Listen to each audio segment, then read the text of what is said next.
This is my YouTube channel, The Universe Through My Eyes. If you don't know my background, I just served 21 years in prison in the state of Florida. I'm from Miami, Florida.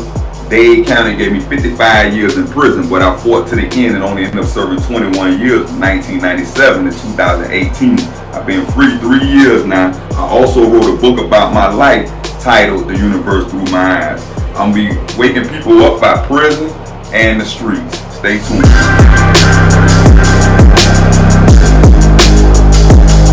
Hey, how everybody doing, man? Welcome to another Universe Through My Eyes, my channel, man. I appreciate everybody tuning in. Y'all already know, man, this is my book. You know, I was sentenced to 55 years in prison. I only served 21 years after I fought my cases and gave it back. So I wrote part one of my life story. You know, it goes all the way up to the day I was born, all the way up to I entered the county jail. Part two won't be coming out next year. Universe Through My Eyes by Stacii Lewis. And you can buy it on Barnes and Nobles, and you can buy it on Amazon. Alright, let's get into it. First of all, rep all them boys behind the wall, the county jail, juvenile halls, women prisons, male prisons around the nation and around the world. They locked up for the holidays, and it's very sad, very terrible. You know, everybody going through it around this time. You know, this is like the highest suicide rate, and a lot of drama go down in prison around the holidays. So let's get into it. People been asking me about, they want me to chop it about what kind of stories I seen in prison and all that, and that's the major thing everybody been asking. Oh man, what you seen in prison, man? Oh man, you did all that time. I know you seen plenty of stuff going on. So today I'm gonna give y'all a story about 2009 that I ended up at a prison called Franklin CI. I get the 2009 March. Okay, I just gave my time back September 2008. I officially only had 10 more years in September 2008. So I was like, all right, man, whatever prison they send me to, man, it don't even matter, man. So right now, they had to calculate my numbers and all that. So they sent me all the way back to the reception center. I went through the whole process. The only difference is I was able to get visitations automatic, and my phone list was already on. So I really had to do the orientation really that much. But so South Florida sent me all the way back to the Panhandle. So this in Carabel, Florida, Franklin CI. It's like one of the newer prisons that came out back then. So it ain't too far from ACI, Apalachicola area. So I get there, they put me inside a HO4, which is a max open bay, because they ain't have no room in the two-man cells across. So this like the little dorm that hold you, H dorm, that I was in. So, long story short, I get in a fight in the kitchen, and me and the dude get into it. I knock him down. They rewind the camera. They figured it out what dude I was on the line doing what. If you know about the food service line, how we serve the trays. So they figured it out and narrowed it down to me. So I ended up catching a assault and battery case, and they ended up taking all the 300 days game time from me, and so I ended up doing 60 days in the box, 660 plus, because you got AC time, that's dead time, and then you got DC time. So I ended up probably doing like 65, 66 days. So now it's 2009, and when I come out, I told you I got there February, so I go do them 60 days. I was new at the prison, so I knew all my dog now that really did time with me. They over here in the max dorm, so they yelling at me across the gate every time we come out the yard. So I was like, I'm going over there with dog them anyway, because I don't like this open bay junk, showers wide open, people using the bathroom next to me and all that, standing next to me. I don't like, either it's a wall separation.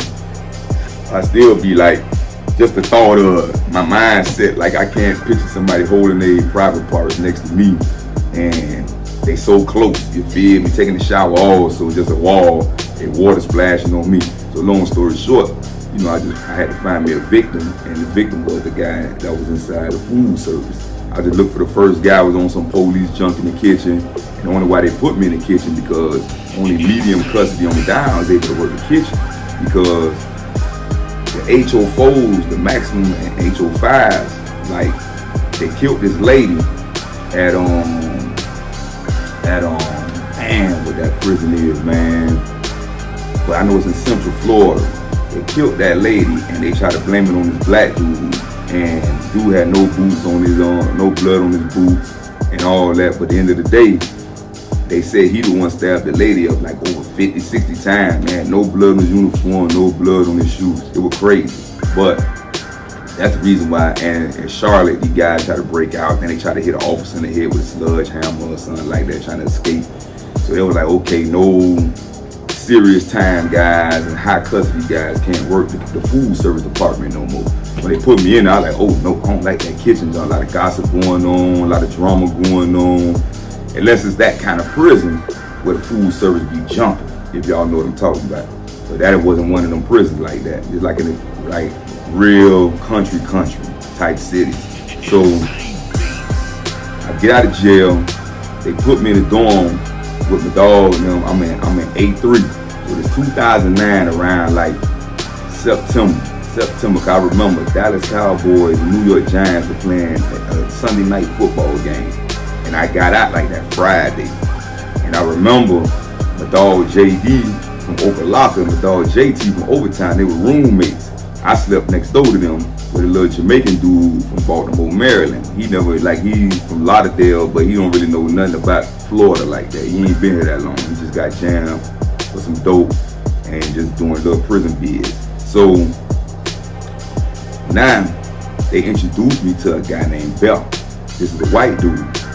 And they like, hey, he from Miami, but he walk around all day long with his daddy like photos of how he kept him tied up in the house for like months at a time after he killed his dad. And he tied his dad to a chair, and he liked to boast about how he talked to him every day, because Barrett said he was younger, his dad molested him and all that. So his sister was older, she moved away, but she felt like she should have stayed and saved her brother. That was her little brother. So now let me tell you something about Bear. Bear actually was a serial killer in Florida, but I heard he was everywhere in different states and all. This is what he do. He going online dating. He look for homosexual online dating. He'll set up the date, take him way out to this farm, and then he kill him, and then he bury him out there. And this was an ongoing thing that he did. Now remember, I said his daddy was living in the house with him for months at a time before they even discovered this man was dead enough. So I'm just showing it that what kind of dude we dealing with right now. So Bell like to come, so they warned me about Bell. That's why they introduced me to him. Bell like, hey, he find out you from Miami. Bell gonna come to your door, and he wanna give you the whole rundown, how he killed everybody and all this. So I'm like, whoa. So I'm thinking my dog JD and JT just like really like just talking like, you know, like trying to make the white dude seem more superior than what he is, and they just really playing with him because they always laughing and all that. So I thought, oh, this dude ain't really a little killer like that. Alright. If he might have killed his dad because of that situation, alright. So I talked to Bell. But Bell was calm and collect. He chopped it up with me, told me how he killed his dad, why he killed his dad. I told him I understand. You feel me? I said, I understand. He took your manhood from you. You can never get that back. So, and he messed you up psychologically. So, now, Bell's sister, she felt like she owes Bell her life. Bell got multiple life sentences for each body they caught him for. So, Bell really want the death penalty. And the only way for him to get the death penalty, he ended up telling the state attorney where more bodies were buried. He felt like if they found more bodies, the state is going to give him the death penalty instead of all these life sentences. Bell was ready to die. So these are the kind of individuals you be dealing with in prison on a daily basis, just walking around. These kind of thoughts floating through their head. So these are only the ones that's coming out outspoken about what's going on in their head. Now we talking about the ones that got all type of psychological problems, don't say nothing. The quiet guys. That's why they say the quiet guys are the dangerous guys in prison, because you never know what they thinking and what's crossing their mind. But Bell let you know this what it is. So Bell wanted to get in this old man room. This old man was kind of cool to me. You feel me? Everybody felt some kind of way, you know, what they were locked up for. But at the end of the day, though, the old man was cool to me. Spanish old man. Okay, he had an old lady on the street and all that. He only had like 4 or 5 months to go home, so he jogged every day. So Bell told everybody he gonna move in his room so he could kill him if the state attorney don't give him the death penalty after he give all the bodies up that he know what more bodies were buried. So they did all that. They found the bodies. His sister and attorney called him and let him know that, hey, nah, they don't want to give the death penalty still. They just might add more life sentences, or they might just leave the life sentences as they is and keep it moving, just running all concurrent. Like, you never going home. They don't want to give you the death penalty. They know that's the easy way out. That's how they were thinking, and that's all he was waiting for. So he planned it all out. Bear started losing weight at one time, and they say Bear was real big. So they said Bear got real big because when he in prison, he know how to sneak up on you and sit on your chest. And once he put all that weight on you, he could kill you very easy. That's a hellified thought right there. So Bell started gaining weight again, eating honey buns, peanut butter. He ain't really jogging no more. He walking the track like he's just thinking. Now the state ain't give him the death penalty like he wanted. So in my mind, I'm like, whoa, this junk kind of crazy, boy. So I'm gonna show you. They move in the room with the old man. I don't know how they allowed that in the first place, because they know the old man molested a girl, but it was like a 16-year-old or something like that. They thought it was his daughter, but they said it was a stepdaughter. It's bad anyway, no matter what, it's bad. But the man only had 4 months left, man. 5 months left in prison, man. You know, the man might have changed his life. God might have made an acceptance, man, and be like, all right, man, I'm gonna give you a second opportunity of life, man. You know, change your ways of thinking.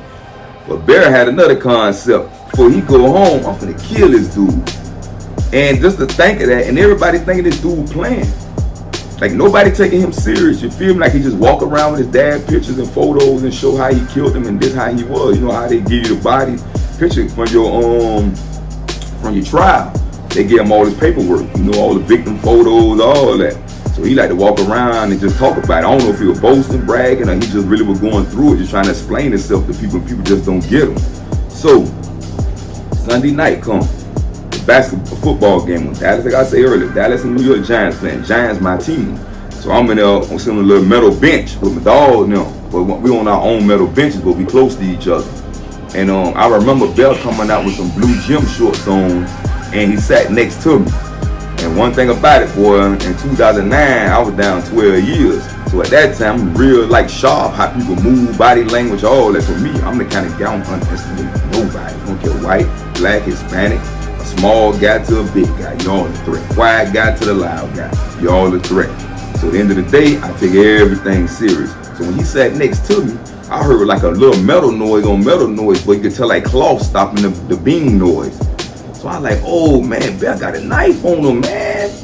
So the lights already like dark because we watching a late night game. That means after the game go off, they let us watch the game until, you know, the game off. Then they gonna send us to the room. They gonna do count times. Or they might count as that called standstill count, where you just nobody move and they just come through and count whoever in their room and whoever just sitting down watching the game. So Bell just sitting next to me. He ain't saying nothing. I done heard the knife already. So in my mind, I'm like, damn, you finna stab me?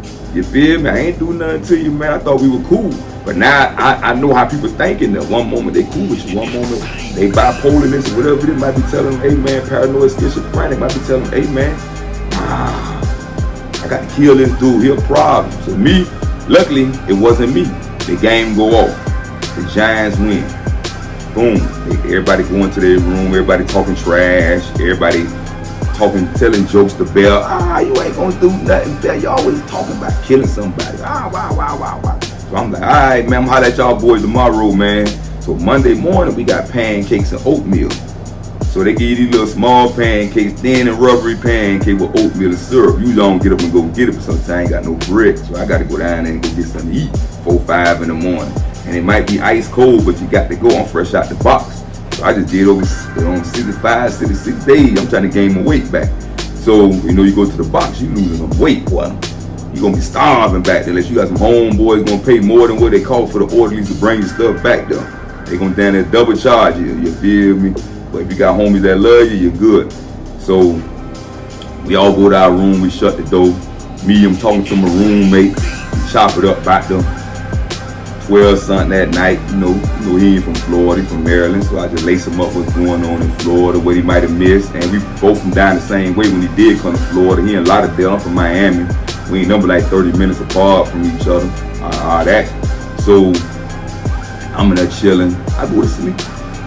Bunky go to sleep. And so the whole night goes smooth.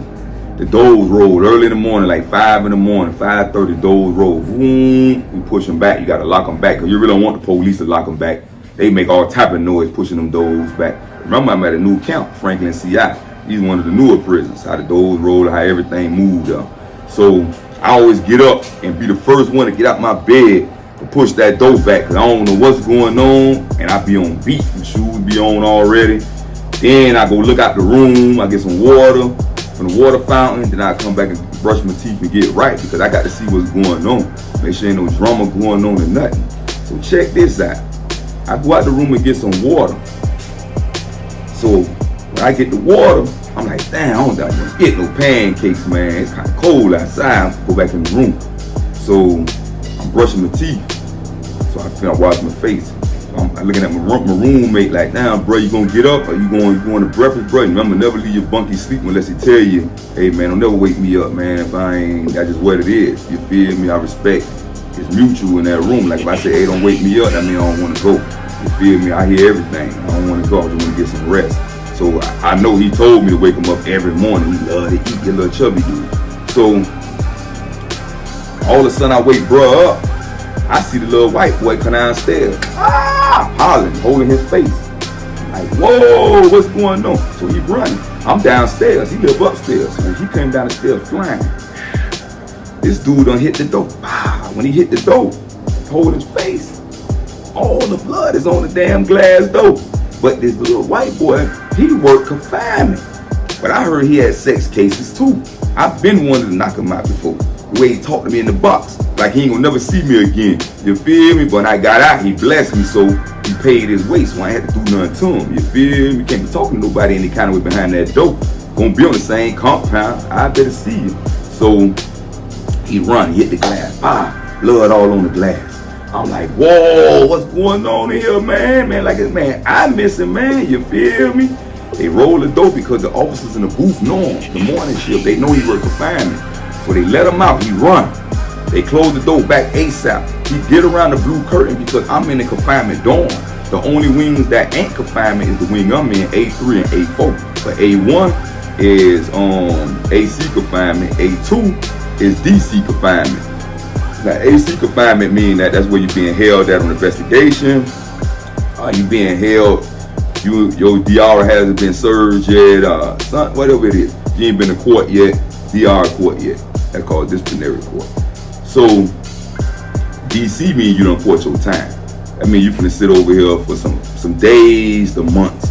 You feel me? That's the first step before you get to the CM status, which is closed management, where you're doing 18 months, 6 months, and 5 years, stuff like that, 3 years behind the door. That means you really messed up.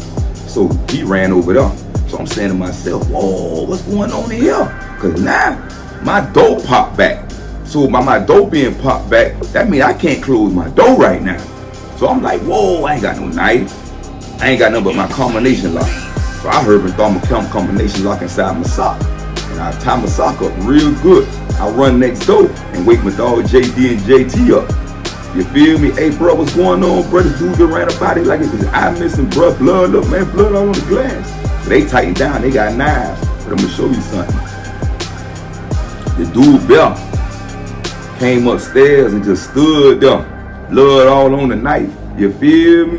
And I'm like, whoa. So the officers in the booth see Bill from the booth sitting on top of the stairs with the knife in his hand. So I'm sitting there like, man, this dude done snapped. Blessings on blessings. The officer hit all the doors. And they yelled, everybody locked down. Everybody locked down. I hurry up. My bunkie out there playing around trying to be goddamn nosy. He trying to see, he fresh in prison. He just want to be part of something. I'm like, bro, everything ain't designed to be part of, man. Sometimes you got to see and don't see. You feel me? You hear and don't hear. I Herbert snatched him in the room, closed the door. Bloom. You feel me? I'm like, bro, I'm going to show you it's a part of survival. This junk is real. That this dude might be on a hella 5 mission. So this dude, after they done locked us all down, the police come to the door now. They don't hit the panic button. Oh, the RR team come. That's the rapid response team. They run down there. They about 20 police deep. They get in there. They realize that this dude is serious. They see all the blood on the knife, but they thought it was only the dude he just stabbed that ran up out of there. Remember I told you at the top of the stairs, he sleep right by the stairs. So they started coming upstairs like, hey, give us the knife, give us the knife. He backing up. I got a victim. I got a victim. I got him kidnapped. I got a victim. I got him kidnapped. I'm like, whoa, I'm in a room like I don't even want to go on the glass and watch it. And I'm just listening like, damn, boy, people just have it in here, boy, and just snap. What is what people don't know? This size you don't really hear about. So he like, I got a hostage. I got a hostage. Yeah, I got me a victim, got kidnapped. He my hostage. Y'all better get back. So I think they thought he was playing. So when they climbed up the stairs and he went around the corner to his room, he actually have his roommate hog tied with his hands tied to the back of his feet, and he landed him on his stomach. So the police like, oh, we got a hostage in there. Everybody back up. Everybody back up. Get out the dorm. Get out the dorm. Get out the dorm. So now I'm thinking the old man is alive. Because in my mind, I'm like, he got a hostage. Why would he say that? You feel me? If the dude is dead, you feel me? Come to find out that he killed his roommate in the middle of the night. My dog them stayed next door to him saying they heard the grunting noise, but the old man never yelled for help. But they said they heard bumping, the walls, and they said it sounded like the old man was fighting for his life over there. And I'm not no superhero, I'm not no hero. But I asked them dudes like, damn, y'all ain't helped the old man. Old man got 4 or 5 months. But I understand. You feel me? They like, hey man, that was next door. You feel me? That was crazy. They said, man, I heard that man take his last breath, that last grunt noise. I knew he was dead, man, that last stab, man. So what he did was, after he stabbed him to death, he bleeding so much, he turned him on his stomach, tied his hands to the back of his heels like a pig, and put him on his stomach so he could bleed through the mat. Because see, all mats don't got that gray covering on it. It's just pure mattress. So the blood is from the flow through the thing. So what he did, he throw the blanket on top of him. So all night long, the police coming through with their flashlight, they check if inmates okay every 15 and 20, 30 minutes. They thinking the dude just up under the blanket probably reading or whatever it is. This dude been dead. So that's a hellified thought right there. So now let's get back into the story. Now, they'll come downstairs with the knife. They'll say, oh, I was gonna get more of y'all. I knew I looked all y'all up in here that have pedophile cases, and I was gonna get y'all one by one. He said, y'all lucky that guy made it out of here. I caught him as soon as he got up. He said he was in his chest, just stabbing them all in the eye. Man lost his eye. So you gotta think about this. Bear come downstairs, stand on top of the table. This man loved the Miami Dolphins. He said, what about those Dolphins? Standing on top of the table. And I'm just looking at this dude like, this dude is crazy, man. Like you have different kind of like, stability or crazy. And like this dude is off the wall. You feel me? So the police come. They like, hey, da da da da. So the dude say, if I was cool with you, you ain't had nothing to worry about. All you pedophiles in here, you know who I was coming after, and y'all know who y'all is. So he called all their room numbers out and what bunk they sleep in. He like, I couldn't get you. And he was guys that I was cool with, never thought they had charges like this. They were so nice, polite, young dudes and all, young Hispanic dudes, molesting their own nieces and all that. No, I ain't never think, because they never sure. I never asked, you feel me? I watch people body language, listen to conversations, what they locked up for. And I kind of like veer off that because, why would you lie to me? But now I found out there's a lot of dudes in that line. So the dude he stabbed in the eye that worked confinement, that's what he was locked up for. So he got the business first because his room was next to him. He told his roommate Tennessee he better not say nothing. So he told Tennessee to leave out the room. Tennessee ain't gonna get help.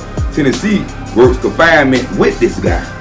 Another white dude, been down 20-some years. He didn't even get help his homeboy out. He the one moved his homeboy in the dorm, and he let that man stand in his chest early in the morning and just stab his homeboy all up in the face like that. Ain't helping nothing. And Bear looked back at him. He said, Bear told me to get out the room, mind my business. He got out the room and minded his business. And that just show you, boy, you don't know who your friend really is when it's going down in there, boy.